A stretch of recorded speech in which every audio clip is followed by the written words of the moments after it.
زرداری کے لاتعلقی کے اظہار کے بعد لطیف کھوسہ کا رواں ہفتے پی ٹی آئی میں شمولیت کا مکان اپنے اور اعتزاز حسن کے بارے میں آصف زرداری کے رائے کا احترام کرتا ہوں، تحریک انصاف میں شمولیت سے متعلق اس ہفتے فیصلہ کر لوں گا۔ مزید تفصیلات بیورو چیف اسلام آباد فیصل احمد ستی کی اس رپورٹ میں۔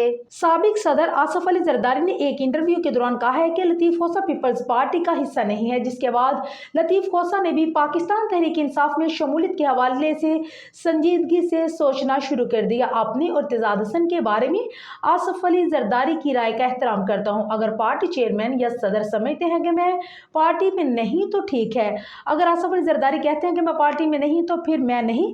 لطیف کھوسہ نے کہا ہے کہ ذوالفقار علی بھٹو اور بینظیر بھٹو کی جماعت میں تھا، جس کا نظریہ عوامی حمایت تھا۔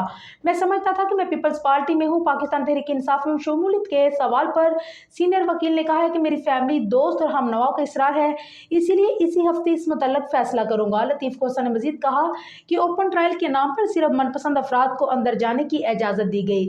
فیملی کے لوگوں کو بھی سماعت کے دوران آواز نہیں آتی، مخصوص لسٹ سے اسکریننگ کی جاتی ہے اور صرف انہی لوگوں کو اندر بلایا جاتا ہے۔ نیشنل اور انٹرنیشنل میڈیا کے لوگوں کو اندر جانے کی اجازت نہیں دی گئی۔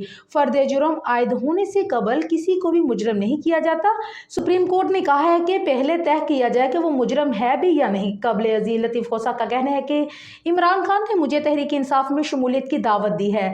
میں تحریک انصاف میں شمولیت سے متعلق فیملی سے مشاورت کر رہا ہوں۔ مزید کہا کہ میں اپنے دوستوں کے ساتھ بھی تحریک انصاف میں شمولیت سے متعلق مشورہ کر رہا ہوں۔ انہوں نے کہا کہ جو ملک کے لیے بہتر ہوگا وہی فیصلہ کروں گا۔